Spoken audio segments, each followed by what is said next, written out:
What is up, everyone? Welcome to this episode of Lambgoat's Vanflip podcast. Today, we are joined by not an artist or a band member per se, but we are joined by Tony Weinbender. I almost said Weinberger for some reason. Again, Okay. I was going to mess that up anyway, so apologies anyway, Tony. But I'm joined with Tony. He is the curator and founder of the festival. It's The Fest, right? Is the actual name, The Fest? And that is located in Gainesville. So we're going to get in Gainesville, Florida. Go Gators. I'm a fan myself. And you guys are right down the street, so I'm fairly familiar with you and or with your festival and such. But yeah, let's go ahead and get back in, or get back in. Let's get into the history of the festival and how you came into creating this event. Oh, okay. Well, Dave, first, thanks for having me on, man. It's More than awesome to be able to hang out with somebody and to chat and to not, and hopefully chat about something positive instead of planning a music festival for the last 2 years in the middle of COVID. You somewhat forget at times that it's a positive thing and it's a fun thing. And we bring people from all over the world together that kind of like to nerd out about the same kind of core music that I kind of curate. It's nice to kind of get away from it. I'm sure we'll end up talking about some of that stuff too. But yeah, Fest, we started it. This would have been our 20th year, but we took last year off. So we're still stretching 19 over. It's almost like 19.5 or something, Right. Groundhog's Day of music festivals going on.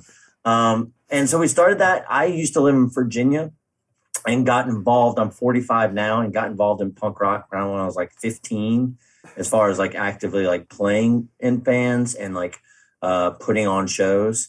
And so after, high school of putting on punk shows and touring and playing, I went to college at James Madison University in Virginia and got involved in the college radio station there. And through that, we put on our own little music festival called Mac Rock. Cool. It's called the Mid-Atlantic College Radio Conference. And that was kind of modeled at a multiple venue kind of thing. We've gone up to CMJ, which is the College Music Journal Conference in New York, that they drag all the college kids to and say, hey, listen to all these bands that you don't give a shit about. And that kind of inspired us to do the festival that we were doing in Virginia, because we felt in the mid 90s, the CMJ really wasn't covering the Hot Waters and the Promise Rings and the Jade Trees and a lot of Saddle Creek records and things like that, and even heavier bands that, we were into at the time just weren't represented. It was all major label stuff, which made no sense to us as college radio kids coming up in punk rock. So we did that festival, and then I ended up leaving school and moving to Gainesville in 2000. Kind of got a job offer to co-run Fueled by Ramen at the time. Cool. I was going to ask what brought you to Gainesville in general from Virginia, because obviously Gainesville's not a large city, especially 20 years ago. So no, not at all. But I toured here a lot. And my band used to come down and play the hardback a lot. And then also I did a lot of summer runs with Less Than Jake when they were doing the Warped Tours every fucking year. And so I got really close with them. I'd already been close with the Hot Water guys as well, and the No Idea crew. And so Gainesville just seemed like a smart move. It was Richmond, Virginia, or Gainesville were the two cities I was looking at. And Gainesville felt a little bit further away from home. The scene here was a little bit more open. I felt everybody Richmond was very cliquey at the time. It was if you're into this subgenre of punk rock, you only hung out with those people. And right. Then and Gainesville didn't have as many punks, I guess. So everybody hung out together. There wasn't a whole lot of venues. So when a punk band did come to Gainesville, everybody went to the show because that was the only thing to do. And so Gainesville felt like home. And here it is, many, many, many years later, 2 decades later, I'm still here. Yeah. But Fuel by Ramen didn't work out for me. I kind of the way I saw the label going was the opposite way they went, and they obviously took the right way to go with the record label. It was very much more successful than what I wanted it to do. Yeah. And so I was kind of lost, and I have a band. I dropped out of school to do this job, and I didn't have that job. In Gainesville, I was practically unemployable because I had no Gainesville skill sets, aka I had not worked in a restaurant before. Yeah. And so I was kind of fucked.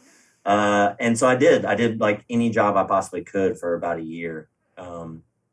And was still kind of lost and depressed a little. And a buddy of mine who played in As Friends Rust was like, "Hey man, you need to start." I was still doing shows because it was kind of out of default. So people would hit me up, be like, "Oh man, you live in Gainesville, do this show for me."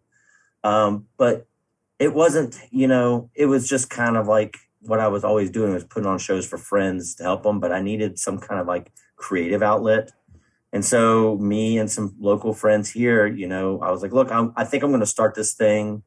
And I don't want to call it Gainesville Fest because there was already a festival years previously called Gainesville Fest that had kind of like dissolved. And so we just called it The Fest. And it was kind of a bold statement in a way because we were like, in Harrisonburg, when we went to college, like any like house show party we went to, we always called it a fest. It was like, oh, let's go to that fest tonight. Where's that fest at going to be? And so it was just kind of like not festival mentality. It was more like party mentality. And that's kind of what we were looking for with Fest in general was let's bring all of our friends that we know and bands wise from all over. Let's take some from Richmond, Minneapolis, some West Coast California people, a lot of the bands that have been through Gainesville over the last like 2 years. And let's bring them all together for one weekend. And then, all of our friends in town kind of just all helped out and pitched in. And we did the first one, 20 years ago. Yeah, And, here we 2002 are. or 2002, I believe, right? Or 2001. 2001. Interesting. Yeah, and how big was the first one that you guys did? Because, I mean, this year's festival, how many bands in total do you have? I know there are more bands than on your flyer lineup, so how many in total? I haven't looked in a while. I looked at the schedule today because I saw that was posted recently, and I have spreadsheets that. Yeah. So, there seems anyway, to be the very hundreds. first one, while I'm looking that up, the first one, I think we had like 60 bands. It was something like 5 or 6 venues. It was 2 days. I want to say it was like $20 or $25. The weird thing is we didn't even make posters. I think we had a black and white flyer, and that was the extent of it. And so like I don't even have one of those. I don't even think anybody has like the actual hard copy file for it or anything like that. So it's kind of hard for me to like go back through the years and look up. I have to really look at like posters to be like, oh, this band played this one and this band played this one. Well, you probably have a lot of bands play the same. Spreadsheet, I have 345 slots of confirmed filled for this particular year, right? for this year. Yeah, it's crazy. And for those who aren't really familiar with how the fest works, has it always been like a multiple venue situation? Because Gainesville has all these like little bars and little venues, located around the school. It's always been like you buy your ticket and you walk to and from the venue, correct? Yeah, I personally like that vibe. CMJ, we kind of modeled at Mac Rock after that, but Mac Rock being Harrisonburg, Virginia, and Gainesville, Florida, both are college towns. Granted, James Madison University in Virginia is way smaller, and it's more of a liberal arts town. And then you have the University of Florida, which is a big, crazy fucking football town. But we always do fest the weekend that everybody who likes football leaves and goes to Jacksonville. Yeah, I was going to ask about that because I didn't know if historically you guys have always done it around Halloween. Yeah, it makes sense because, there's a lot of people in town who don't give a shit about punk rock, and there's a lot of people coming that do. And so we just don't want them kind of clashing. We don't want like frat boys. No offense, frat boys, but I don't want you to come into their show if you don't really give a shit. And so it works out that everybody leaves, goes to Jacksonville, goes to the University of Florida, plays Georgia, and it's the biggest cocktail party of the year. Yeah. You live there, so you fucking know. I definitely know. Yeah, and that's something actually a good friend of mine brought up this year. He's like, man, we should really start promoting that to attendees that want to come this year that are worried about how shitty Florida looks right now. Mm-hmm. That, hey, all the like college people aren't going to be here when you come to Fest. Yeah. I mean, I didn't really think about that until I realized that it is the same weekend and whatnot. In general, that's a good idea because it's like just what you said. You don't have like a lot of the people who don't care about that kind of stuff, in the area, so to speak. And For those who don't really know, like you already said, it's the largest cocktail party in the world. It's a giant party downtown here in town. That's Jacksonville, not Yeah, Gainesville. Jacksonville. Yeah, correct. We have our own. We're pretty big at drinking at Gainesville Oh yeah, no, during Fest too. I've definitely been to a couple games and been to balls and all the other bars right there on the strip. So Yeah, see, we don't use any of that stuff for Fest. We use more of the downtown yeah, venues.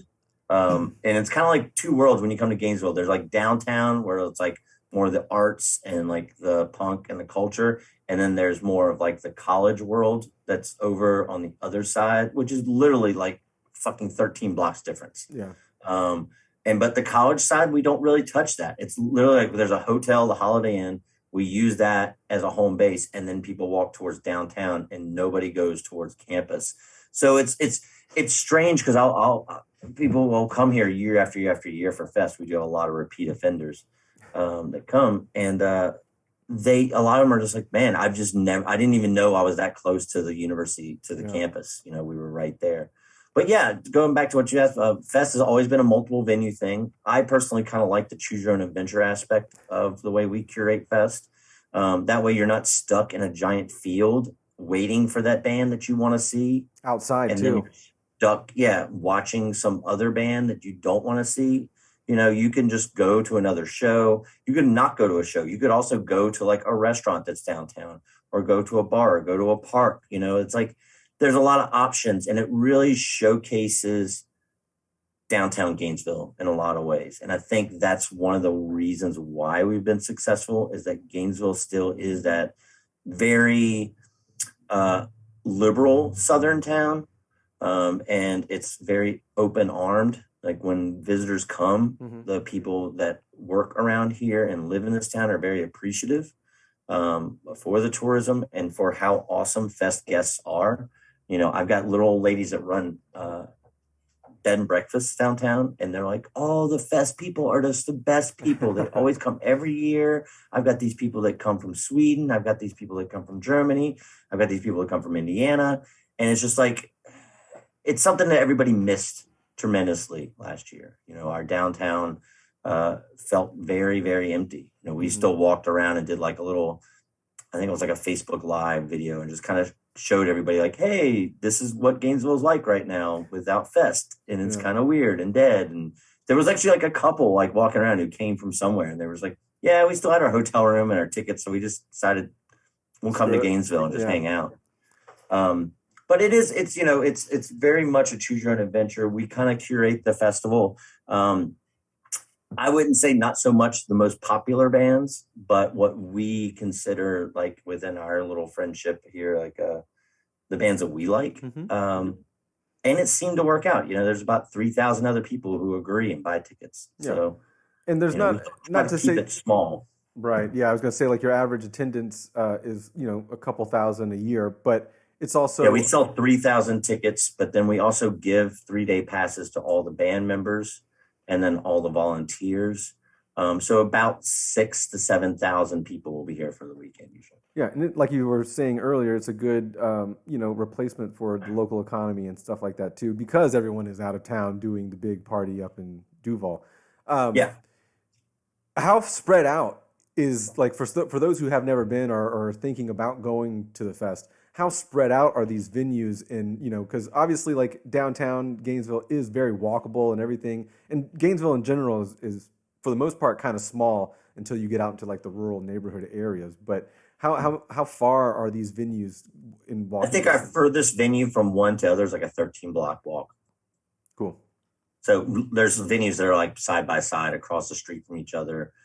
We used for our main venue, we used Bo Diddley Park, which is named after the famous guitar player Bo Diddley, who was born in Gainesville. And it's a small park. We take over 2 streets to extend the capacity of the park, fence it off. And it's a 4,500 capacity. But I think we actually capped that at 4,000. I think one time Against Me was playing, and we kind of looked at each other and we were like, so this is 4,000. This seems okay. Let's just keep it comfortable. And that's kind of one of the things we like about Fest, is like we always try to keep things scaled down, keep it comfortable. This year, because of COVID, you know, we expanded and added a secondary large outside venue that's like 1,500 capacity. And even them, they were like, our capacity is 2,300. And I was looking around, I was like, I don't want to see 2,300 people here. Yeah. Like, that's just seems too much. Like, let's eyeball it as we go, and that's one of the things that I think attendees enjoy about the way we run our festival is that it's comfortable, they have a good time, and that's the best advertisement we can do is the word of mouth when people go back to where they're from and tell their friends who didn't go, hey, I had a really great time. Next year, you need to get off your fucking ass and you need to come with me. Yeah. And it's a bummer when you go to a festival and it's like, especially when there's some bands who play in smaller rooms and stuff. And you realize like I've walked to 4 venues and I can't get in any of them.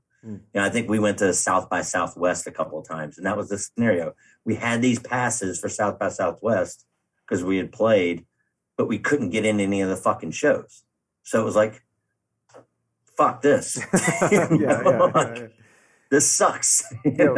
That's cool. And again, the lineups that you guys have had, I know you keep you're downplaying it a little bit, but you do have some big names on there too for the type of music that you guys showcase. You do have some big names on there, but you also do have a lot of artists that most people may not know, and I think that is super cool because obviously, like most festivals do cater to like a larger audience.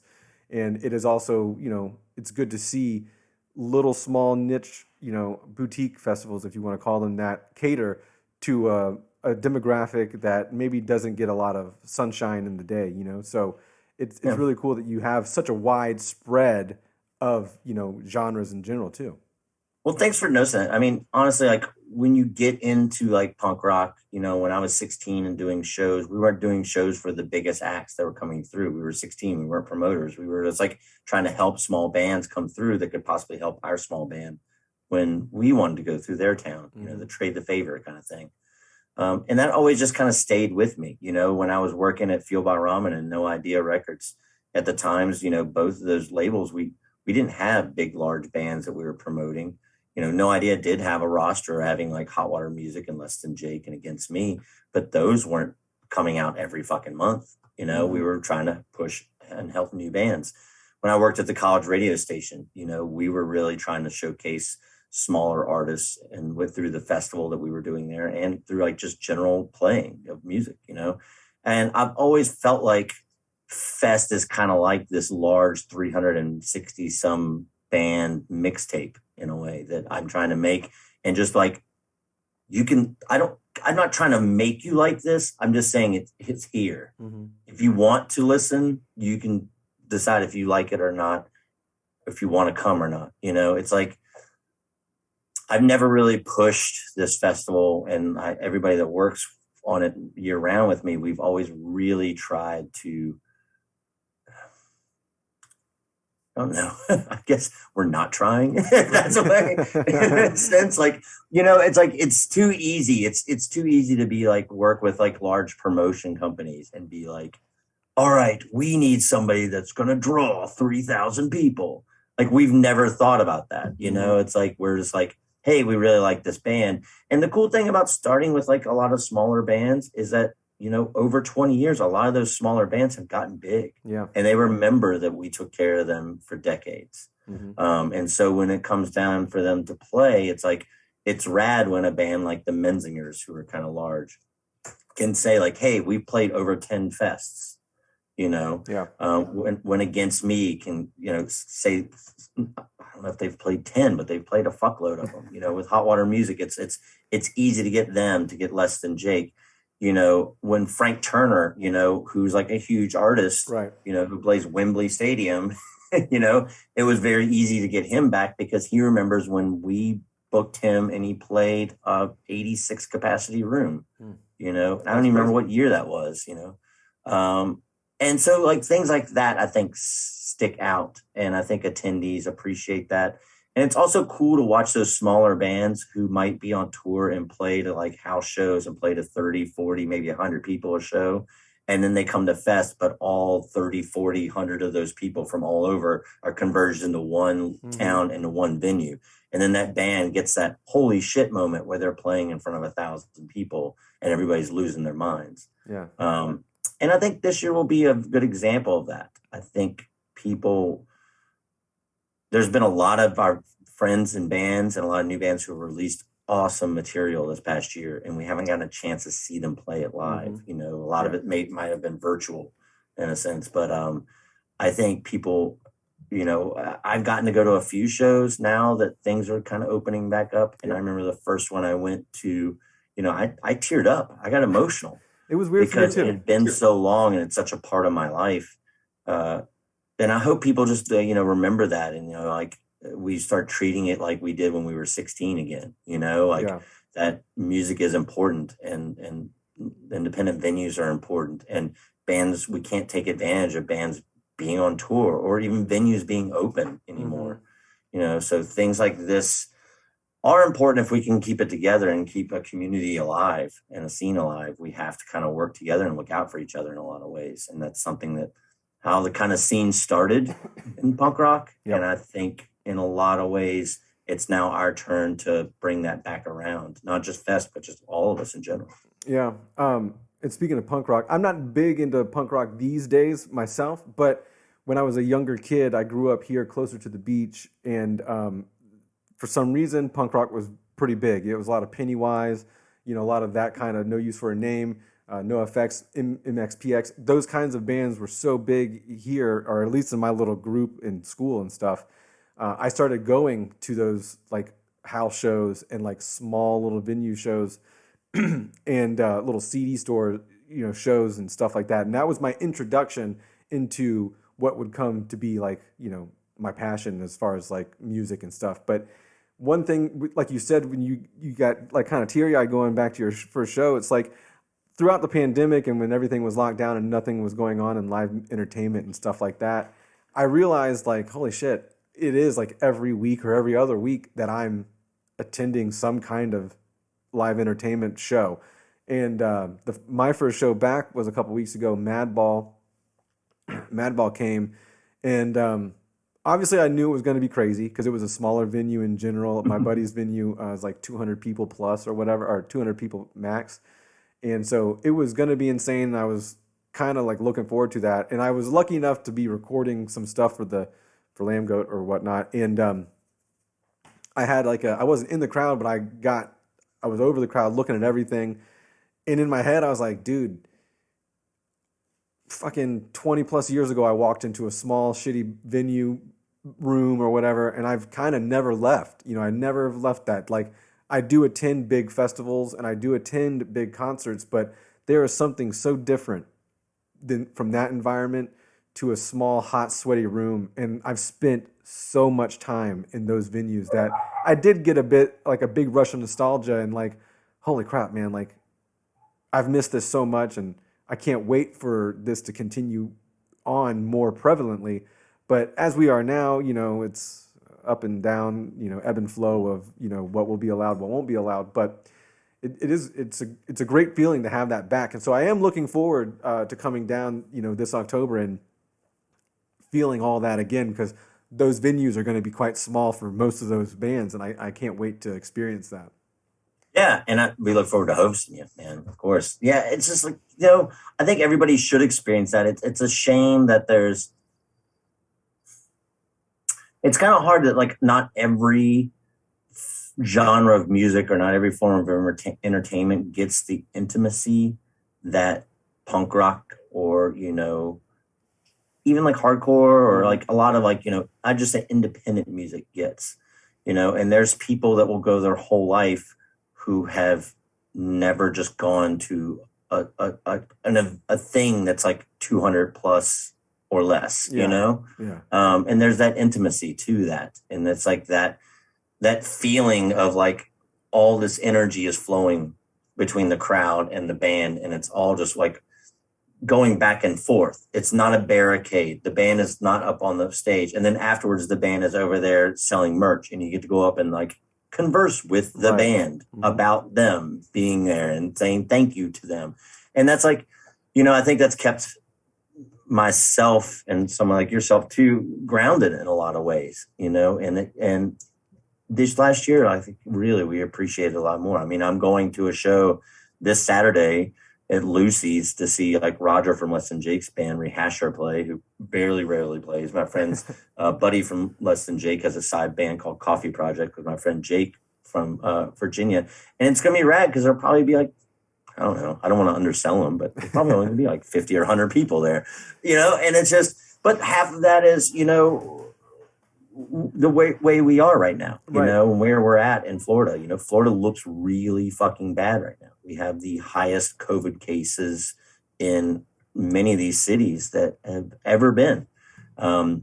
And so it's a little scary sometimes to go to shows, and for certain folks that don't feel like they can have that comfort level to go out and do things. It's hard. We just did a show in Gainesville to kind of try out a new venue that we're the second big, large outside venue we're going to use for Fest. It's a place called Heartwood. And it's like I said before, it's like 2,300 capacity. And we had 137 pre-sales and like 20 some walk-ups. And we did a show on all day from 2 to like 10 p.m. show. And we had like a fucking tropical storm that was coming through at the same time. And all these bands playing, and it was like stressful as fuck, and there's people like, you shouldn't do this show. And we're like, it's all outside. And if you're unvaccinated, just don't come, and like people were cool. People wore masks. Some people didn't wear masks, and people kept their distance from each other, and the bands played, and everybody was very appreciative, and everybody had a great time, and people left and they said, thank you when they left. And that was awesome. Like, as somebody who puts on shows and been doing it for so long, you don't always get that when people leave a show and they're genuinely thankful that a show happened and that they got to enjoy music and play. And the people showed their thanks by like buying tickets and buying their friends' tickets. I saw one guy who I know in town bought 6 tickets because he's like, I want to bring all these people. Yeah. They supported the bands and bought T-shirts and LPs and merch, and it was like, it was a good feeling. And it made us all feel who worked hard on that show feel like, hey, October is still far enough away. I think we have a chance for, the humanity to kind of get their shit together. Let's hope. And we're, and as a scene and as a community, I feel like Fest people really look out for each other. They've always looked out for each other. It is kind of like this big nerd community that comes here. People like talk to each other year round on the internet. And when they get here, they're hanging out. I've never been to a music festival before where like I'm standing in line and I just hear people just like conversing about albums and music. And it was just like, they're just all fucking nerds. It's awesome. Yeah. We've never had a fight at any of our shows at Fest. And we can have the craziest hardcore bands and the craziest punk bands and the craziest metal bands. And it doesn't happen because people aren't there for that reason. They're there because they really love it. And it's hard, they've traveled from so far away. They've paid X amount of money for their hotel room, for their pass for 3 days, for food, beverage for 3 days, to buy a shitload of records for 3 days. And now with COVID, they're risking like possible health concerns as well, And so like, I think people are really going to look out for each other even more this year. The ones that feel comfortable and can come. And we look forward to it, Yeah. It's definitely been, on the minds of a lot of people as far as like things that have gotten rescheduled, and especially later in the year. Like we just saw today. This will come out in a couple weeks, obviously, but today, Misery Signals just kind of dropped off of Furnace Fest, which was that was another festival that I'm really looking forward to because it got rescheduled from the last year, and that's one I actually bought tickets to just in case. And so that was one I was like, in my head, I'm thinking. It's like every like late 90s, early 2000 like hardcore emo band together in one place. It's like the golden era. Yeah. We share a lot of the same like taste in bands and stuff. And so it's really cool. I think Furnace Fest is doing good protocols though. For what sure. they can do. They're doing like, hey, you got to be vaccinated or you got to show a negative test. We're going to wear masks inside. And that's like all you can ask for. And that's what we as Fest really, when we said, hey, we're postponing Fest, that was the first thing we said was like, we were going to take it a step further. We were going to like, look, let's only have vaccinated people here, period. That's it. And then our governor fucking came out with a law saying you can't not only not ask for proof of vaccine in the state of Florida, but you can't ask for proof of negative test in the state of Florida, which is fucking mind blowing. That I cannot ask if somebody is not sick to come that could possibly hurt other people. It's just so frustrating to be able to try to do a music festival. And the only thing you want to do is take care of the people that are attending and take care of the touring artists and the people who are volunteering the staffing. And your hands are tied and you can't, you know? And so it hurts when I hear people being like, Florida's so fucked. Yeah, it is. And they're like, what are you doing about it? And I'm like, I can't do anything. Now it's up to all of you that are coming. It's up to you to like be vaccinated. And even beyond that, you should just get tested before you come here to make sure you don't have COVID and be a good human, period, you know? And it's just, you know, if you're inside and you're in the pit, wear a mask, you know? And if you can't do that, fucking just don't come. Like I run 60 minutes cardio every day with a mask on in the gym. Because not because I'm worried about me, but I'm worried about all these dumb old Republican fucks that are at the gym that I don't want to get sick. Yeah. You know, it's a lot of those around here.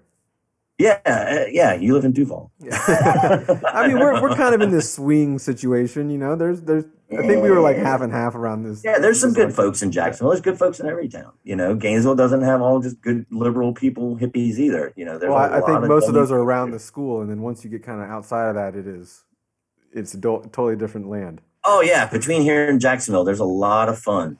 Between here and St. Augustine, there's a lot of weird signs. I saw a sign. We went to the beach to go see Descendants, Menzingers, and Rise Against. And on the way, I saw a place that was called Howling Wolf Cafe. I guess it's a biker bar. And the whole side of the place is Trump 2024. They're already promoting him. Oh, yeah. And then there was another one. There was a trailer, sad trailer on the side of the road. And they had painted on the side of their trailer, just fuck Biden. Just huge. Yeah, that's huge. That's welcome to Florida. And it's just like, how do you even get away with painting profanity on the side of your home on the main drag of a road? It's weird that I kind of sometimes have to explain to people, like, where I would consider you Northeast Florida as well, where Gainesville is. So yeah, I mean, we're pretty much like the north you can get of Florida. So I kind of explained that we're really Georgia. Like we're not on the tropic. That's like not so much to claim either. Yeah, no, I know, but I mean, like if you think about it, like when people are asking like me about my area or like you know in general whether it's COVID related or politically related or in anything related. It's like we're a little above the tropical jet stream, so like even the landscape for us isn't even like your typical Florida landscape. We have a lot of like oak trees, you know. The palm trees that are here are like planted from anywhere else. So it's one of those crazy things, and you know you do get reminded that you're not necessarily in Florida all the time. You're kind of in this weird no man's land between the states. Yeah, I mean, I love the state for like a lot of the reasons that a lot of the people move here and love it. I like the weather. I love like the nature part of Florida. They have so many awesome like state parks and beaches. Springs. And for the most part, like the Florida punk, like indie DIY scene is awesome, you know, and it's really, really rad.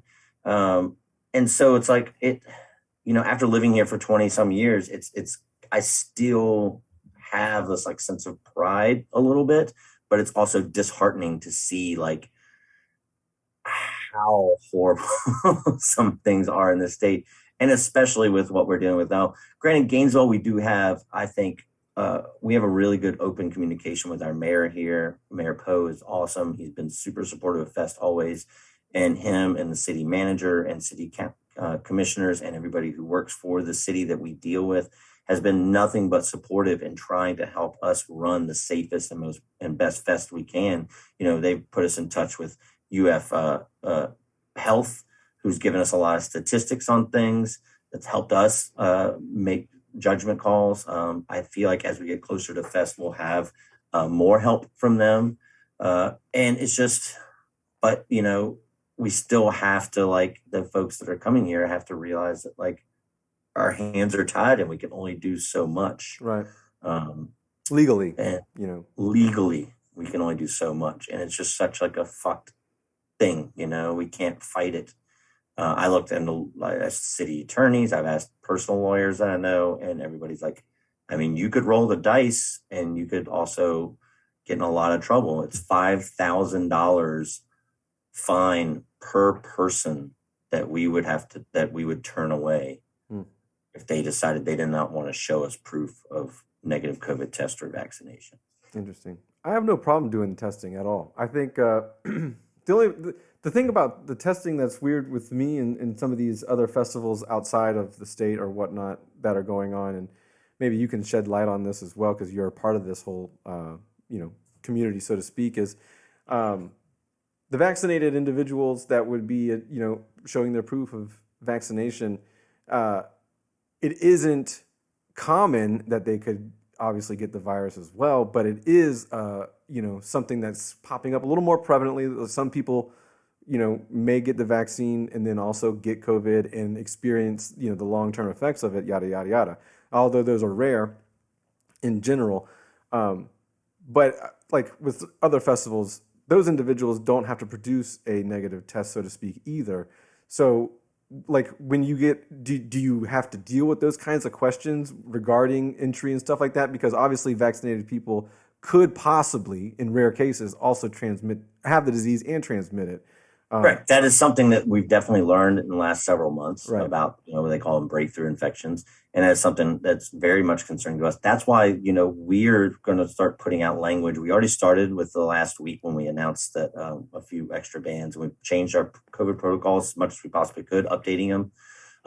One of the things we're going to start is a kind of social media campaign as we get closer. And like I mentioned before, is that everyone, no matter if you're vaccinated or unvaccinated, everybody should just get tested. Now, we legally can't ask you for proof of that, but the moral right thing to do is to get tested before you go to a large event. Right. Period. Doesn't matter if it's my festival, doesn't matter if it's Furnace Festival, doesn't matter if you're going to a football game.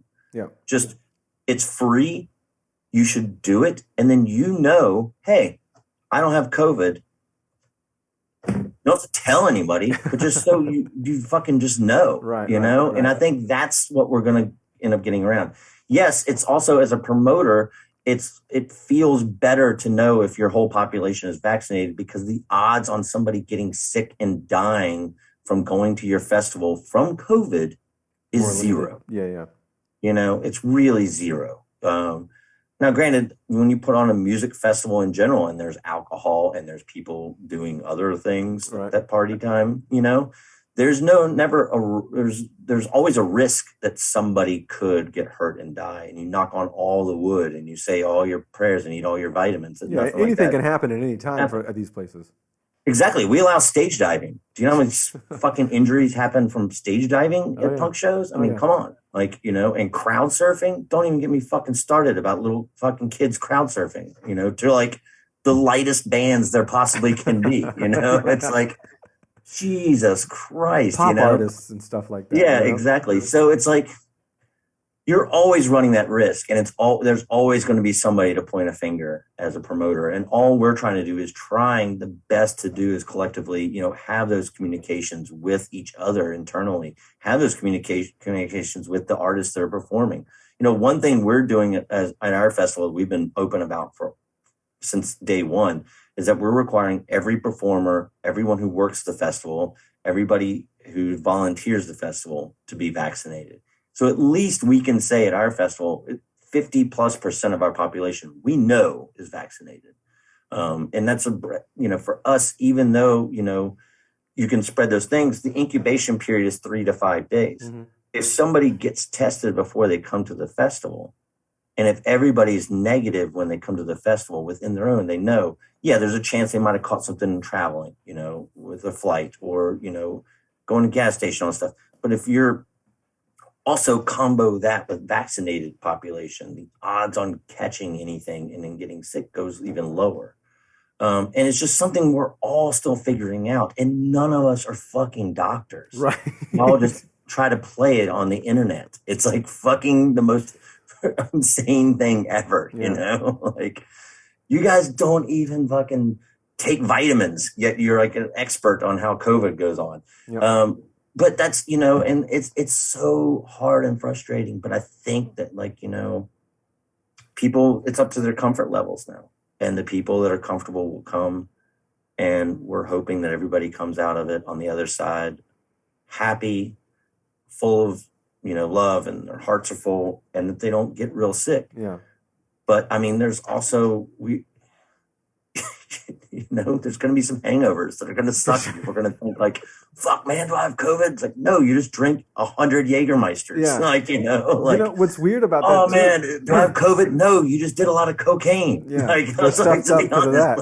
Like, what's weird about the first show back that I attended, and I don't know, maybe if you had the same experience or whatnot, but because I was in a smaller venue and it's the first time I'd been around, a lot of people per se in like a year and a half, I definitely got the sniffles like afterwards. And I had like a rough day or two afterwards, and my buddies who owned the venue, I'd like texted them and I was like, hey, anyone else feeling a little under the weather? And they're like, yeah.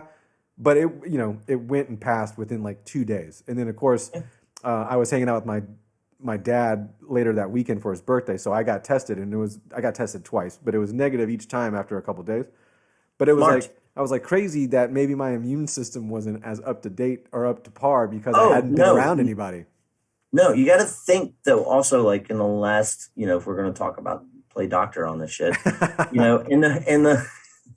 in the last year, none of us even experienced a cold or the flu or any of the normal shit that our bodies are used to, dealing with.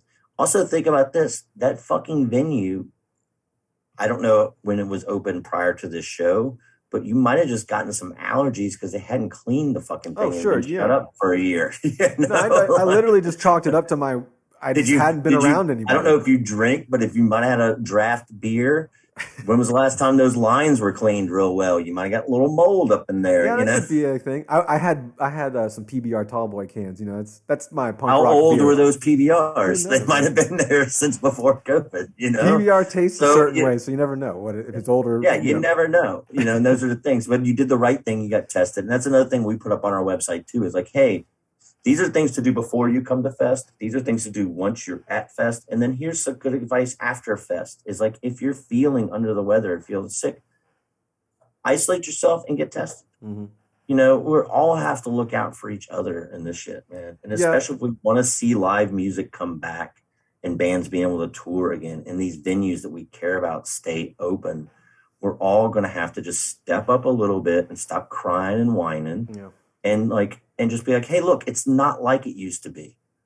And I don't know if it'll ever get to that point. But what we can make it is we can make it the best we can and the safest we can right now. Yeah. And that's really what we all need to pull together. Punk rock should, and hardcore and independent scene and whatever you want to call it, community needs to pull together.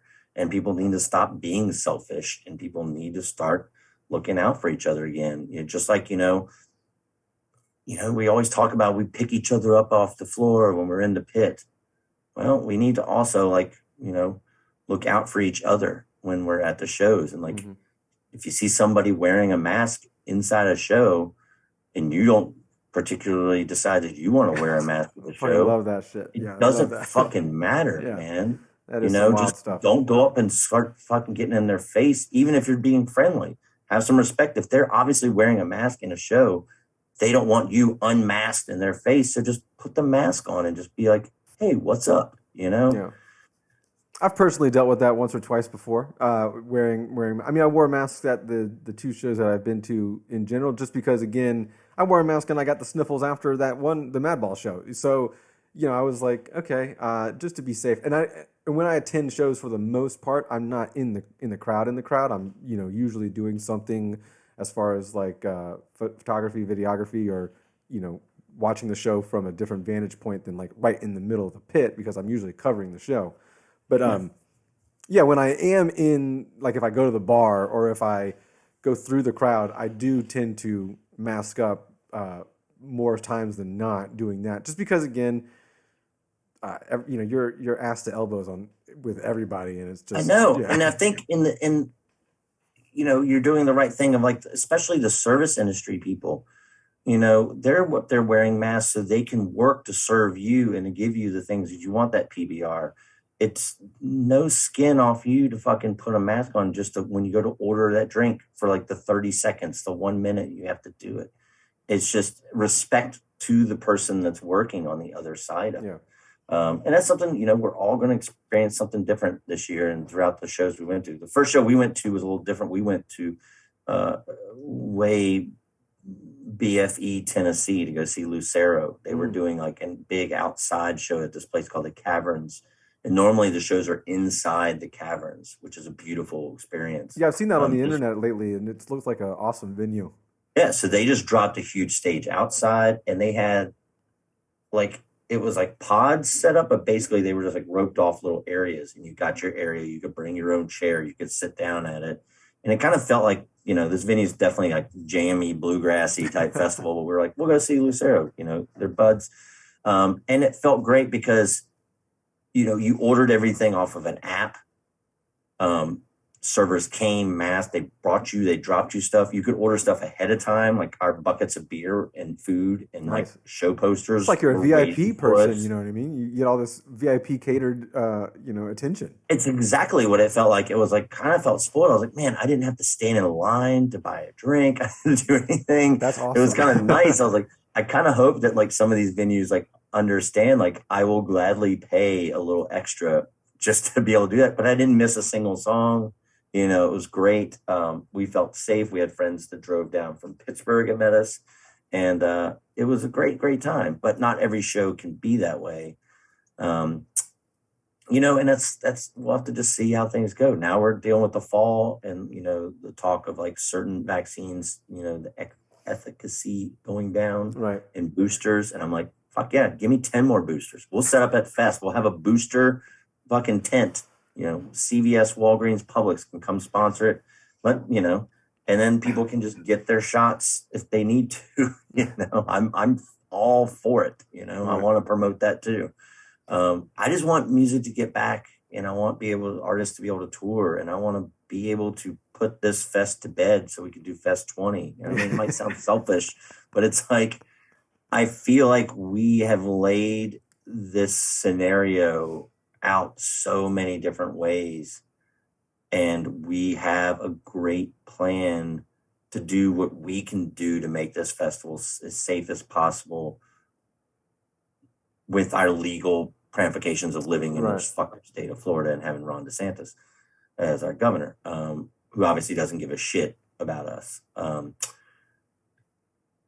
So it's like, we're going to do it, but it's going to take the punk scene and take us all and the people that come to Fest to pull together. And we're all just going to have to like step up and take care of each other to make it work.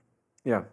And I think that's every show now, like, especially if the fuckers like us all that live in Florida, if we want punk shows to continue to happen, we have to internally within our scene put some rules on it, because the venues can't put any rules. And it's sad, they want to. Every venue that you go to wants to run a safe show. They just can't, and it sucks to live in the state for those reasons. I have one last kind of like COVID-y kind of question. Since you are an event promoter and such like that, I feel like you may have some insight on this and whatnot. Because you also mentioned having wanted to do vaccinated people only entry at the festival. So this will be the last thing we talk about COVID, and then we can move on to other cool stuff. And then we kind of went down that rabbit hole. Yeah. So. But it has to happen, I guess, right? And unfortunately, on this podcast, the last year and a half, we've been talking a lot about that. So I've tried to steer away from most of it. So, but because you are in a different realm of the industry, more so that would deal with that, I feel like you would be someone that I could ask these questions to, that you would have a better understanding on that. But not speaking about Fest in general, but other festivals, not like even mainstream festivals. We saw Lollapalooza go on and stuff like that, and then they got a big backlash, and then all of a sudden, that's when a lot of the COVID restrictions started coming back up. Also because cases started going up as well. Do you feel, in budget wise and like money allotted wise for an event, if an event like a festival did vaccinated only, and they, I don't want to say ostracized a demographic of their attendees or guests, how would that affect the festival paying out maybe artists or planning budget wise for the following subsequent years? Would that have an effect on that, or is there something in place that kind of garnishes some kind of floating system for the financials of the back end? Because if like let's just take a big festival per se, like Bonnaroo or some like major mainstream festival that has artists that cost hundreds of thousands, if not millions of dollars to book. If the festival doesn't get the proper attendance like they're used to, whether it's like tens of thousands of attendees, does that not affect the budgeting or the for the next year or anything like that? I think what you're so at least our festival, we don't do, and this might be a little bit more industry talk than like most of the people that listen to your podcast know what's up. But there's a thing called a back end, and it's basically like as a promoter, you can say, "Look, man, I'm going to give you X amount of money, but if like we cover our nut or ass or whatever, and we cover all of our expenses, and there's extra money, we can give you this extra money on top of it." It's called a back end. Okay. But with music festivals, it's so hard because there's so many moving parts, and there's so many different ways a music festival can generate money, be it sponsorships, be it charging vendors to set up. Huge festivals like a Bonnaroo or something like that, I would assume would also get money from like the tourism of the state, if not the city, to set up and things like that. We're just such small potatoes. Like there's promoters that do shows in this, just a general show that might have like 1,000 capacity that have a lot more stipulations and expenses and budget than what we do. Ours is very DIY and very basic. So for us, we don't do back ends. So it's basically like we don't even really do a budget. If that sounds like anything, it's kind of like we kind of have a rough estimate of how much we spend on bands and how much we spend on staff and how much we spend on this. And then we kind of like, okay, this is what we did last year. Let's try to do this year. And let's try not to charge too much for the passes. We do have to go up a little bit because of inflation every year. Bands go up, everything goes up. Right. It's just like I'm scared to see what my insurance is going to be this year. That we have to cover on the whole event. I haven't gotten a quote yet. And so it's like, with that thing for us, I feel like we did a survey back in the spring of attendees who had already paid. And granted, about 2/3 of our attendees who already had passes from last year carried their passes over to this year. So we were in a great situation to where we knew if we were postponing, it was basically like we just had a 0 year, which sucks. But we can do that because I'm not budgeting my life around Fest. It's more like this is a bonus that happens and it pays for things and keeps going. And so in a lot of ways, for us to say we're only going to have vaccinated people come to Fest, I did that survey to see like if we were to ask this, and this is before DeSantis said we couldn't. Right. I was like, hey, you as a paid attendee, if we were to ask this of you, would you A, make you feel more comfortable, B, hate it immensely, or C, I don't give a shit, I'm coming anyway? And 96% of the people were like, feel more comfortable.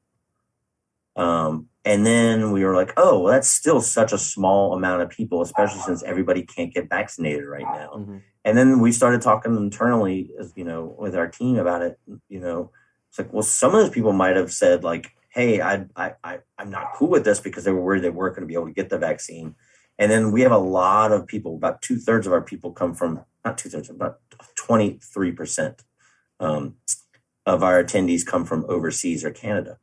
And so we still had friends that at the time overseas that couldn't get the vaccine. Some of our friends from Germany just got their second dose like last month, which is baffling to me to think that I could have gone that long without a vaccine and how nerve-wracking and scary that was for me personally. And so I felt comfortable, and we all felt comfortable, that within the fest scene, at least 90+% of the people are going to be vaccinated without asking them. And we're getting ready to do that survey again now that it's been a while, and hopefully people fill it out and we can get a better judge of what the landscape's going to look like at the coming to fest, since we legally can't ask people this, but we can ask them that, like, hey, more of like a, would you be into this or would you not be into this kind of thing. But then, you know, you look at a music festival, let's say you put out some big, like, Trump Fest 2024, you know, like, that one's probably going to lose a lot of money if you have to make it all vaccinated. Right. So, like, you know, there's certain artists, I don't want to name names or anything, but there's certain ones that aren't going to give a shit. And there's certain ones, like, I just saw a wonderful interview on CBS. I think it was CBS Sunday Morning, but somebody had sent it to me later. And one of, there's a, you know, Americana artist, Jason Isabel, who I love. Right. And they interviewed him and he's like, look, man, I'm making it, we're only going to play venues where you have to have vaccine. And he's like, you don't have to come. He's like, it's just a music show. It's not your fucking right to be able to attend a music festival. Yeah. You know, it's almost a privilege that you have money and you can travel and you can stay in a hotel and you can go to this thing. You know, it's not food and water and electricity. It's not housing. You know, it's not heat. It's not air conditioning. And I think there's some people that feel like, you know, it's their right to do what they want to do with their body. And I fully 100%, if that's what you feel like, that's cool. And that's your shit. That's cool. But I have 100% of right as well as a promoter that's putting on this event to look out for the safety of, like, my population and fuck it, myself too, you know?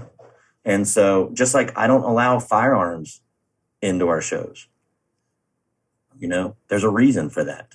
Not everybody who owns a gun is going to come in guns a-blazing like Yosemite Sam into the show. But if there's no guns there, the odds on something happening go way fuck down, you know? And so it's just, it sucks that we live in this kind of thing. You know, you always think that everybody's, for the most part, got the right intentions to look out for each other. And I never wanted to make a political thing out of Fest. In fact, it was just supposed to be a fun party, you know? And I hope it still is, that everybody can look out for each other. But, you know, it's been a rough year when you look at some of those things that people write on the internet and the comments they write and stuff. And it's sad and it's hard. And it's like, yeah, that's the internet, though. You know, the internet's like that. Yeah, I mean, there's people out there that really feel like we're going to murder people by doing this music festival. That they may not even fully believe that, but they just may be wanting a rise or attention or something like that. I mean, you know, you're talking to Lambgoat here. We get the best comments on, you know, on everything. So not as good as Liquid Death. Not as good as Liquid Death. So that's good. I had to plug their sponsor. Right? Hey, Liquid Death, if you want to sponsor our podcast, I think I've emailed you about that because I would love to be a, you know. They sponsor us. Yeah. So next time, hey, when you come, I will just set aside a little for you. And then, I appreciate that. Technically, vicariously, this episode will be sponsored. I've got some in my trunk, and they just sent us a bunch for this last show we did. Awesome. They're great sponsors. They're like, we will not send you any money, but we will send you a fuckload of water. I'm down. So I'm all about that, man. That's one of the reasons, the way I think Fest has survived is we don't go for the money sponsorship. We go through the trade sponsorship. So it's basically like cutting our costs down. Yeah, that's awesome. That's awesome. Because you're also, you're booking 300 plus bands. I mean, that alone is going to hit the pocket pretty well. Yeah, it does. Do you put the bands up in hotels and stuff too, or do they have to fend for themselves? And most of the bands fend for themselves, and we don't do any individual riders for our festival. So it doesn't matter if you're the biggest band or the smallest band. It's all about music and the love at the festival. Everybody gets the 3-day pass. You get Liquid Deaths. You get 3 beers each, and you get 1 meal pass to a local restaurant. But only if you're from out of town. If you live in Gainesville and you play the festival, go fucking eat at home. Yeah, right. You're Yeah. close by. It's not a big city. You're like walking distance probably to where you're living. But Yeah. Yeah. Exactly. so let's turn the page on the COVID thing. We'll get Okay. on that. I just wanted to ask you that last question because it was a thing. You know, one of the fears that I have as a music enthusiast would be like these festivals losing out and then maybe not being able to stay afloat for I so think what they won't lose out, I think when it comes down to it, is just that your overall ticket price in the next year for anything is just going to go up, no matter what it is, But then again, that because may every stop people from purchasing it, and this, that, the other. So there's maybe I don't know. I mean, it just comes down to it. Like it's just uh, expenses are going up across the board for like a lot of these promoters. It's not as much you're losing the ticket as much as like you're having to staff extra to do things to check these things. right. You're having to do more cleaning protocols. Um, it's just a lot of stuff. Insurance is going to go up. Artists themselves, since they haven't toured in the last I year, was thinking that too. their price tag have gone up Yeah. tremendously. Especially those Um, the bigger festival type stuff that we're talking about, like whether it's Rockville, Bonnaroo, yeah, Lollapalooza, all these other big yeah. festivals that There's, I mean, constantly there's bands that people are like, why don't you get this band and play fest? They used to play fest all the time, or blah blah. And I'm like, can't afford it. Like, yeah. I mean, I try to keep the price low, and it's like two things. Like, we can either get the bigger band and raise the ticket price for the 3 day pass, or I can like keep the price the same, get that bigger band, and then wipe out about 100 smaller bands. Right. Yeah, it's more about finding new music than it is seeing a big band in general, in my And I think, opinion. yeah, people that attend fest, I think they get that. Yeah. You know, and honestly, there's some of those bigger bands that I'm still a fan of listening to, but I would 100% rather pay the money and go see them play somewhere Right. than have to fucking deal with their asses. Yeah. I mean, it's just honestly, it just comes down to it, man. Like, It's I'm going to, sometimes it's better yeah, to be a fan than to be a coworker or like a partner. Yeah, yeah, 100%. yeah, yeah. There's definitely, I mean, dealing in this industry, there's been some times where your idols become assholes, and you're like, fuck, man, Yeah. I'm not gonna stop listening to your music. Maybe I don't know. Fuck, Yeah, I'm right. definitely not booking you. I'm It's not dealing with you. it's definitely a really touchy subject when that happens. But let's turn the page on all that. One thing that I've really enjoyed about the fest is your artwork and the art that you guys have for like the branding and the all that stuff.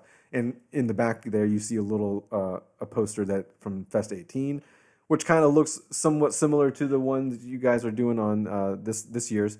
Do you have a artist that you go to continuously for that?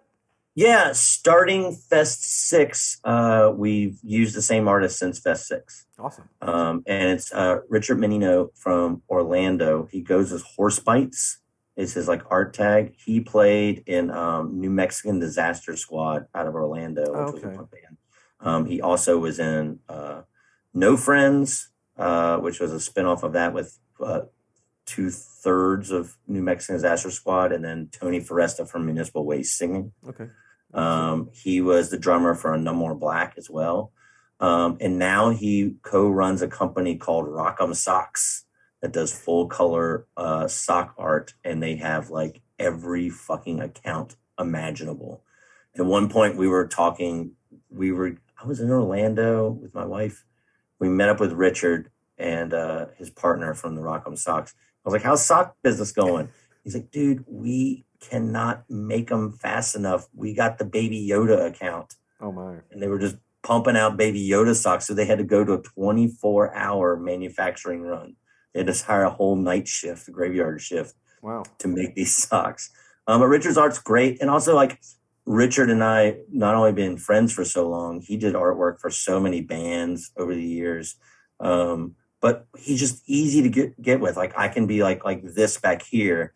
I'm like, dude, let's do a party wizard. And he's like, all right, what are you thinking? And I'm like, I don't know, just party wizard. Maybe he's like got some PBRs thrown or something like Game of Thrones. And he's like, all right. And he'll like draw something and we'll tweak it. Like it's like one or two minor tweaks and then it's done. Yeah. And it's just always been easy with him to do the artwork, and we've rehashed a few things over the years and come around when we did the anniversaries and stuff, which has been fun.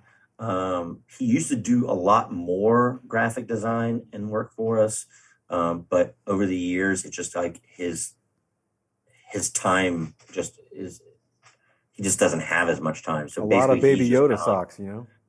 yeah, yeah, exactly. So now he just does like our main theme, the identity of it. And then Scotty Swimba, who lives in Pittsburgh, does a lot of the actual graphics and video motion graphics and the little 60-second commercial Hmm. videos we'll do and things like that. So Scotty's a big help on that. And then now lays out like our 98-page full color guidebook that every attendee gets. And there's all this stuff like the ads and posters and stuff. But Richard's art is always a lot of fun. We're already talking about what we're going to do for Fest 20, but I can't really talk about it yet. That But was my next kind of the question because thoughts the thoughts are flowing. We've got some art ideas going. We've made some real fun stuff back in the day. I remember we always give koozies away. We don't charge for them, so every attendee gets a free koozie. And it was like when we first started doing that a long time ago, it was kind of like me and my friends hanging out in the summer, and we would just try to come up with the dumbest ideas for the koozies and make like 6 or 8 different koozies. Like one year, it was just like we were bowling at this dive bowling alley every week during the summer just to keep busy. And Hot for Teacher came on. And so we're like, that's the koozie this year.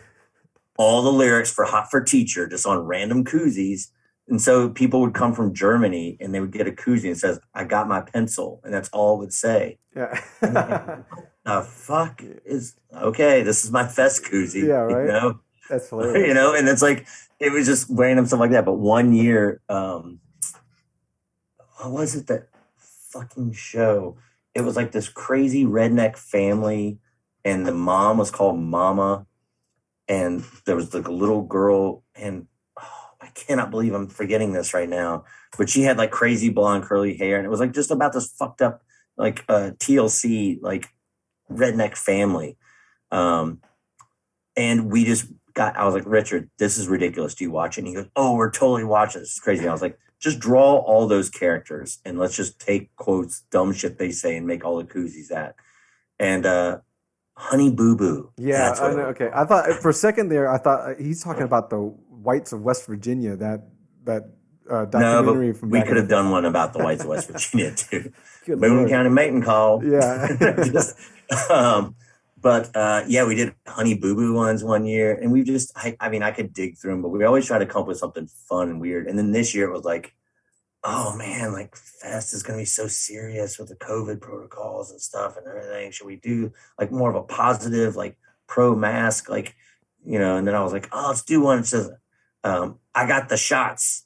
It'll be hilarious. It'll be like you have like I got the shots on a koozie, and somebody will call you out and be like, hey man, yeah, you got the shots, buy my shots. And then I was like, and then we started thinking, I was like, nah, let's just skip all this. We'll just make something ridiculously fun. And so we keeping it off of COVID protocols, and we're just gonna come up with some goofy koozies again. But Richard was always fun with that. Anytime I'd come up with some harebrained, stupid idea, he has a really bad sense of humor like myself. And so we were able to just joke around a lot and come up with some silly shit over the years for Fest.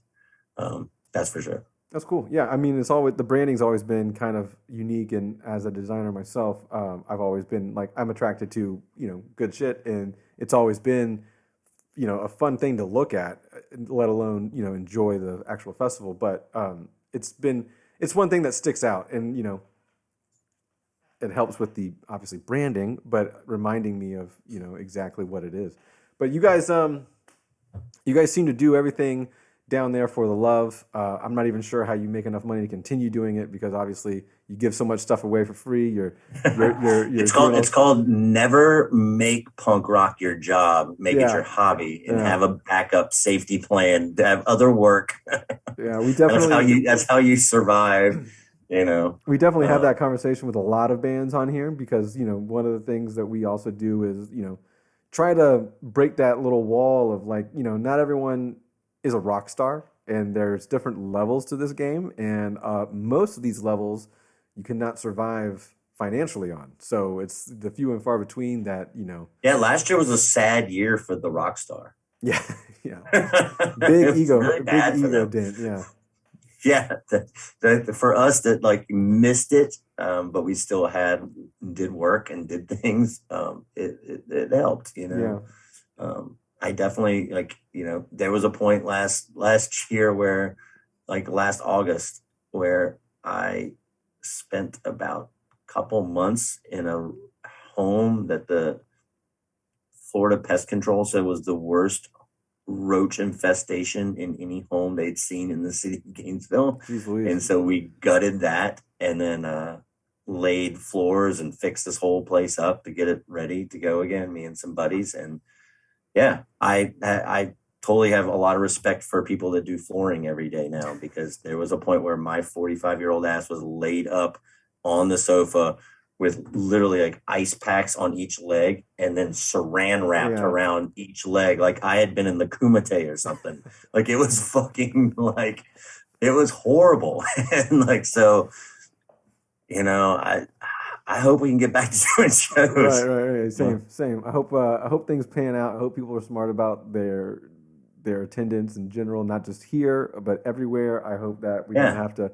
I think in my head, the cat's out of the bag. The cat does not really necessarily go back in the bag that easy, and so hopefully they don't kind of revoke the live entertainment privileges, because obviously it's not only is it me wanting to attend these shows, but there's also many people's livelihoods that are at stake. Well, something that a lot of people in Florida aren't thinking about, and I've discussed with a lot of promoters through the Save Our Stages, the Nivo group and stuff, is a lot of Florida promoters are now getting, hey, we're not coming from artists.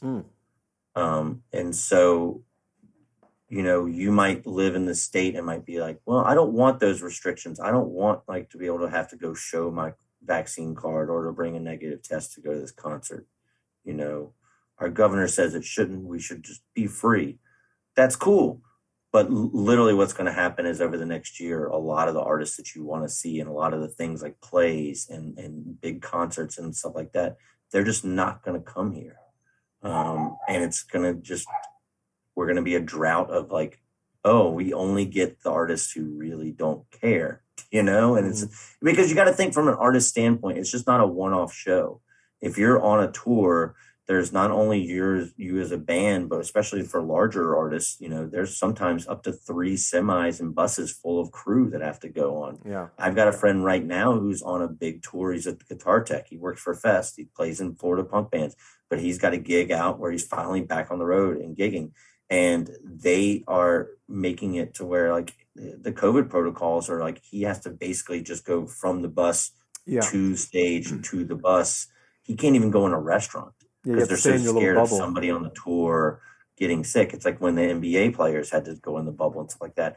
And it's just this weird selfish attitude of you're saying not that you're selfish. I'm just saying you're oh man, I hope that it doesn't get restrictions don't get applied. It's we really need to be more worried about not the restrictions, just people not even coming here to our state. Well, I mean, I was meaning in general, not just for Florida, but just in general. I think because there's, like I was saying, there's so much, like you were saying, there's other people outside of just the artists that also make a livelihood and living from all this stuff. So, guitar techs, bus drivers, just roadies, catering, merchandising, all that. All the people that run the venues, it's just it's all trickles down, and then as far as a city goes, if you don't have prime example, we just went to that St. Augustine Amphitheater to see that show. How much we stayed in a hotel, we ate at restaurants. There's all this extra tourism that comes to the city for having an amphitheater that has huge concerts like that. But if the artists stop coming, it dries up. So I don't know. I hope things change around, and I hope our state turns it around. And maybe I hope that more people who are compassionate about it don't just tweet at our fucking governor, but just maybe write a compassionate letter and saying look, I understand your stance on this, but here's something you might not have thought about from our perspective, you know? As long as there's an open, casual, and not hostile conversation, I think a lot of things can get done. But unfortunately, when we're talking about politics in general, and mostly hostile. Yeah, so there's that. But okay, enough of that about that. I have 2 more things for you. One, okay, who are you most excited for this year's festival? Who are you personally most excited to see and have at the festival?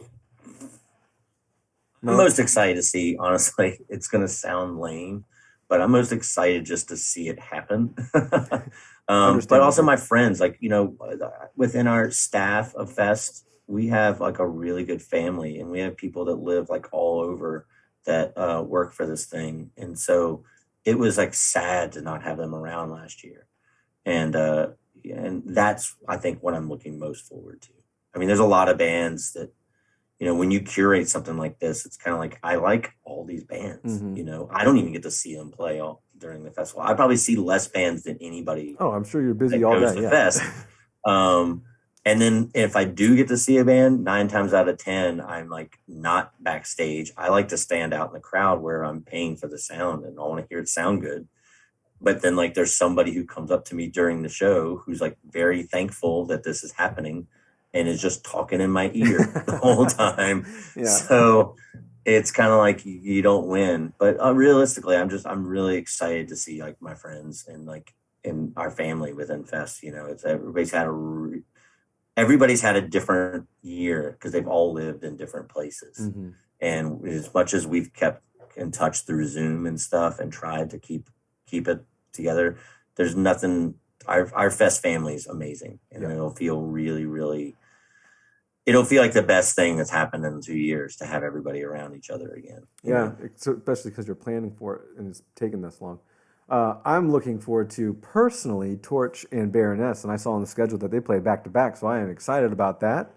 Yeah, Baroness edition was great. We lost Gorilla Biscuits, Yeah. and Baroness was somebody I was going to ask for next year. And I just kind of hit their agent. Was like, look, man, they need to come back. They're old alumni. It's been a long time since they've played. And they're one of those bands that have evolved Hmm. so well. You listen to like old Baroness to new Baroness, both are amazing, but it's like almost opposite ends of Right. things. It's amazing. But yeah, those two together, I try to put buds with buds a Yeah. lot of times. Well, that was cool. So I noticed that and I was like, damn, that's cool. And same venue, so it's like perfect for me, yeah, pay just attention if you like heavy stuff too. Pay attention to the Woolly on Sunday, the venue, the Woolly. okay. There's some real good new bangers in there for sure. Nice. I'll have to check Uh, them out on the lineup too. I'll just see what's what, and then obviously listen to them on Spotify or Bandcamp or whatnot. well, one cool thing about Fest, if you go to the The radio. festfl.com, our website, we have Fest Radio on there. That's And so true. while you're at work and trying not to like do work, you can always put the radio player on and then like skip bands that you don't like, mark bands that you do like as we talked about earlier, that's one of the big things about the fest is we really try to like expose people to new music.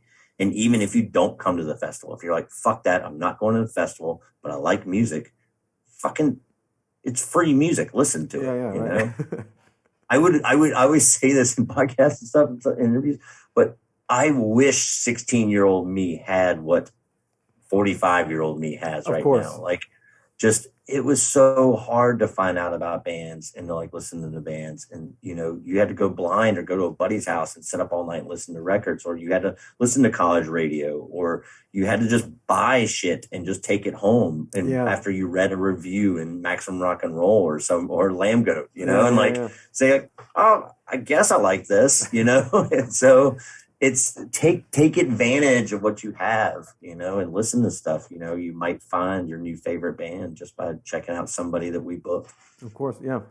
Last thing, and I don't know if you'll be able to give me a little scoop on this, but I have to ask in general. Since you have the 20th anniversary technically coming up for the fest, do you have anything that's like, because you talked about anniversary shows, obviously that's an anniversary show probably for you. I would assume so. Do you have any big plans for that as far as lineup or just anything We're like? gonna, we when we did Fest 10, we kind of kept it mostly alumni bands, and I feel like we're gonna kind of do the same this year. We've got some feelers out on some alumni to ask back. For those of you who Fest, you could probably guess who those are, and we'll see who happens to come about. We will probably announce some bands, hopefully, by time this year's fest happens. Hmm. Our plan is to kind of like surprise these bands are playing next year. It's if we get enough confirmations to do so. I'm not sure. it's a like just for right now, it's just so hard for a lot of artists to confirm that far out when a lot of them are still like figuring out their plans right now. Right. And I don't think we'll add any more venues. We won't do any less venues. We won't sell any more tickets. It'll just be like I really would like to have like a lot of the bigger bands, and a lot of times we have the bigger bands play mystery band sets at Fest. That's been a very popular thing. Like we'll get a band that's playing like the main stage, and then all of a sudden you show up Fest weekend, you're like, what? They're playing this smaller venue as well. So I'm going to definitely throw that out next year to a lot of people. It's like, hey, while you're here, why not stay 3 days instead of 1 day, and let's get some more stuff out of you. But nothing crazy planned so far. Just those maybe possible ideas. I've got a wish list, and Richard and I are working on some art. Nice. Would So very boring right now. Oh yeah, I assumed it was, but you had a lot of free time this last year, so I didn't know if maybe you were planning ahead. But would Gorilla Biscuits be in the talk for next year since they couldn't make this past year? I basically said when they couldn't play this year, I was like, the door is open. Just knock. And so let's really hope they can play. I'm trying to think if there was anybody else major like that couldn't play this year. I know War on Women, they got a tour coming up, so they couldn't play Fest, and they're like always like part of the Fest. So we'd like try to have them on. I mean, we'll be asking like Against Me to come back, because it's like Against Me should play every year. And they're just it works. It's awesome. They're great. I mean, they also go well above and beyond what a lot of other bands will do during Fest. I mean, last time they played, they're like, okay, we're going to do 2 nights, 4 albums. And we didn't ask them that. It's like, way to go, overachievers. It's like you're raising both hands up for the teacher. It's like, they're awesome. I don't know. Like we just saw the Descendants the other night. That would be kind of fun to have them back. In the heavy world, Mastodon played Fest too. That'd just cool. saying it out there. That'd like cool. We will probably poke them because it's been a long fucking time. Yeah, it has. And didn't they win like a Grammy or something? They were up for it. I don't know if they won it, but so at least we could say we had Grammy nominated, bands have performed at Fest. Yeah, I should start promoting that more often. Right, you should take all angles. Exactly. I don't know. I think that's kind of like vague. I know. The Flatliners couldn't play this year. They'll probably play next year. Menzingers will probably play next year. Iron Sheik will probably play next year. I'd like to see Banner Pilot come back. I kind of want to ask who's on your wish list, but I don't know if you're going to share that with me. I mean, I'm kind of rattling off a lot of them right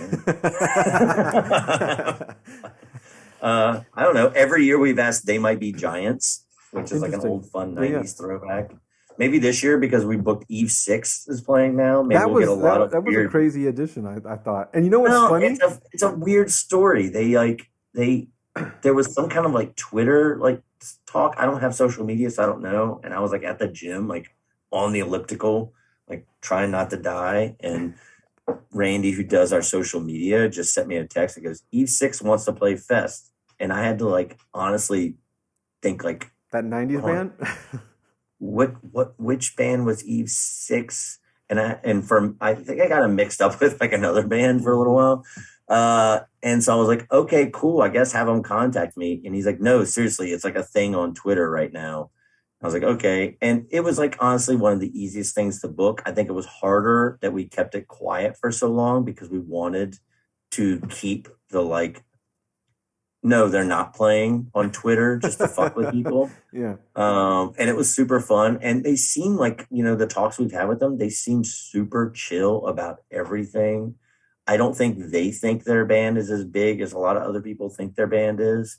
And that's kind of cool that happened. And, this could lead to something that maybe they play, like if they really like it this year and they're super cool, maybe they play every year, I don't think we'll have a lot more of those like 90s type radio rock bands, But I did see somebody sent me the other day. It was like a fake Fest 20 poster that somebody had made, and it was like Matchbox 20, Eve Wallflowers, 6, yeah. Hooba Stank.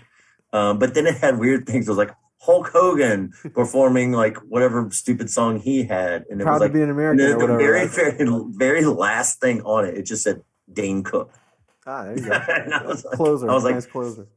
somebody had a lot more free time on their hands to make this rad, crazy poster. But it was like there was some good ones on there. But then they threw in like a couple of fest bands on there too, like You got to make it somewhat Radon, legit. Menzingers. Yeah, you gotta give it some kind of like legitimacy. What's Yeah, weird? Baja Men were on there. Yeah, that'd be a good one. But this isn't the first time we've had go off the '90s things. This is not the first time we had a radio rock band want to play fest. Um, Green Jelly really wanted to play fest last year, Interesting.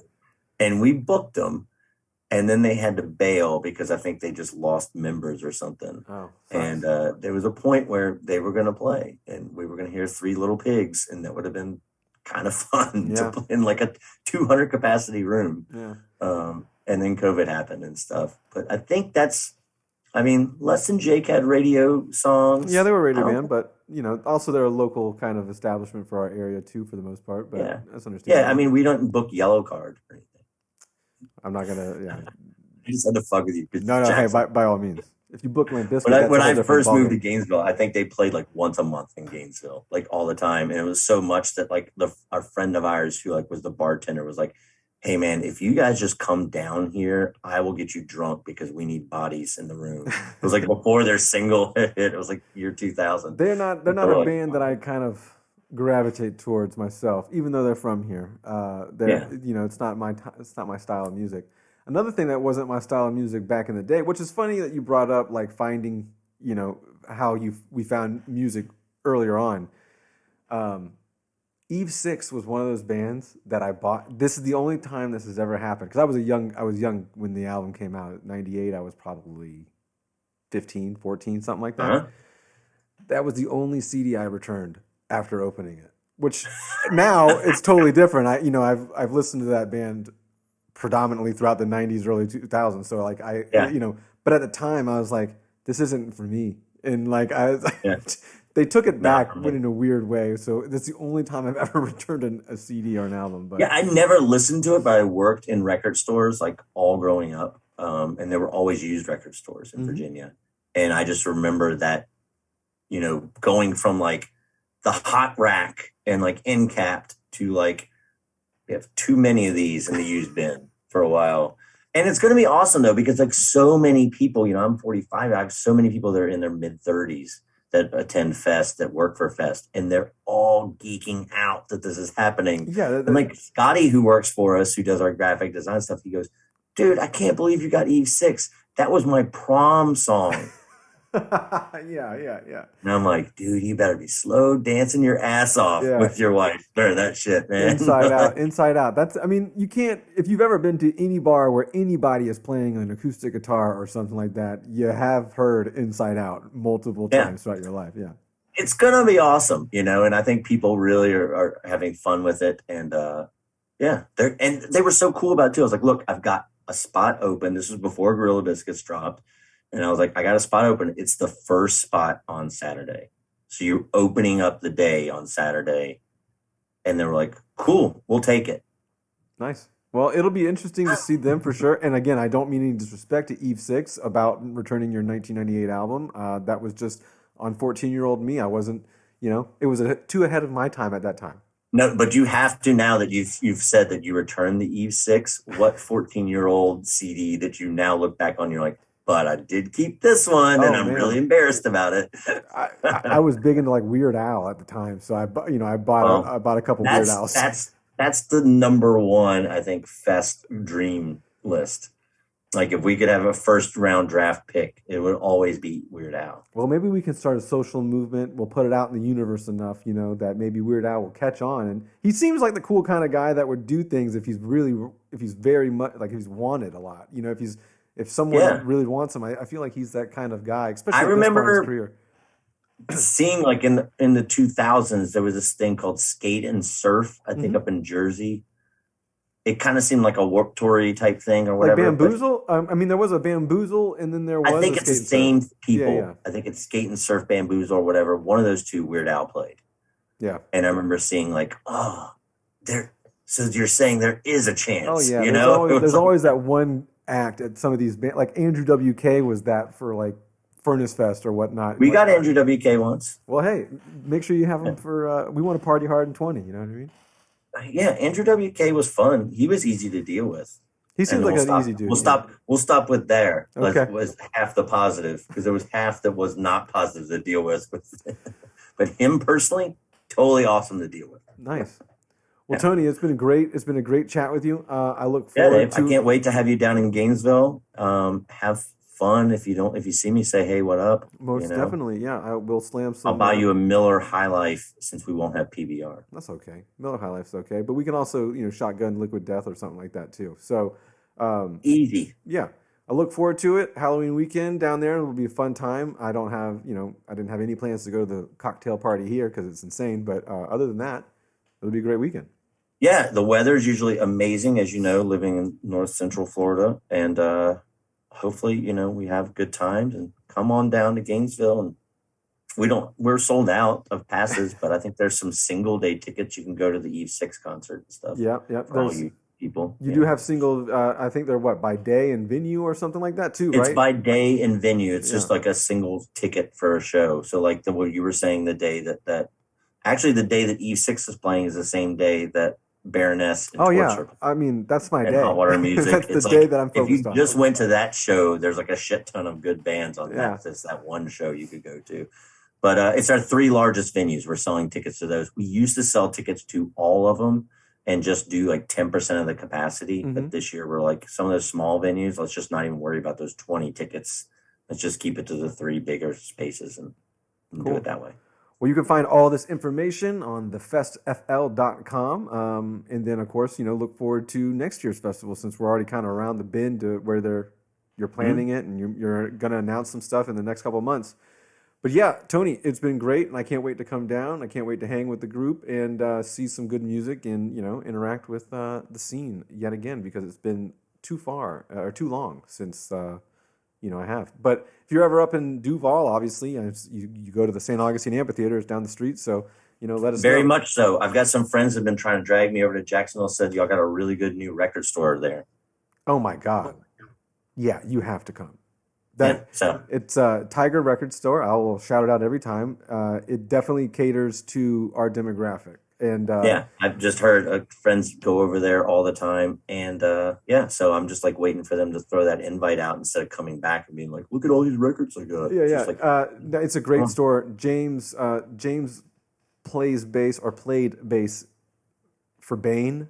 So he wasn't the original bass player. He started in the middle of the 2010s or something like that. So he's got a couple of years with them. But yeah, he's a great curator of that store, and I bought so many vinyls that I never thought I would even find or see in person from there. And yeah, it's like whenever I go up to Richmond, Virginia, there's a place called Vinyl Conflict, and it's just like, come on, man, just take all my money. All my it's money. Like that too. And they're super rad about stuff, and it's like I'll come back with like a stack like this. Yeah. It's rough, and I'll even give my price point of like I'm only going to buy used, and I'm not going to spend over $20 on one record, and I'll still come back with like a stack. So good luck there. I've spent quite a lot of money there, and I haven't bought a lot of records, but it's been quite a lot of money. So. But it's again well worth it. I mean, he's got variants that are super limited variants for somehow, some way, because he has so many connections with people that he knows throughout his touring, and he buys records and stuff like that. But anyway, yes, a must see for you to come up here and then. I will holler. Yeah, definitely. Tony, it was good seeing you, man. I'll see you in a couple weeks, months. Yeah, and everybody stay safe. Thanks so much for listening. And also, before we go, anything that we can do, let us know, and we can help you out in any way that we can via the website for the event. So just let us know. Reach out. You have my email. All right, cool. Later, Tony. Have a good one, man. I am. I'm going to go eat dinner, and my wife and I are going to go see Jungle Cruise. Nice. the movie starring Dwayne the Rock Johnson. Yeah, I know what you're talking about. Yeah, Enjoy it. I looked up. I was like, "Fuck, we need to leave soon. I need to take a shower." All right, hey, thanks so much, man. It was a pleasure talking to you. It was a lot of fun. And seriously, I will holler at you when I come to Okay, Jacksonville. for I'd sure. like to hang for Yeah, for sure. sure, 100%. And we'll go check out the record store, and there's a restaurant next door if you like tapas Yeah, type stuff, and we'll go there. yeah. And if you need any assets to art, photo, anything like that, let me know. And then let me know a couple days before you put it up, and I'll get Randy to pump and push it. Sure, cool. Yeah, we will schedule it around a couple weeks prior to the event, so maybe like early October, late September. Yeah, Cool. cool. All right, thanks, bud. Later, man.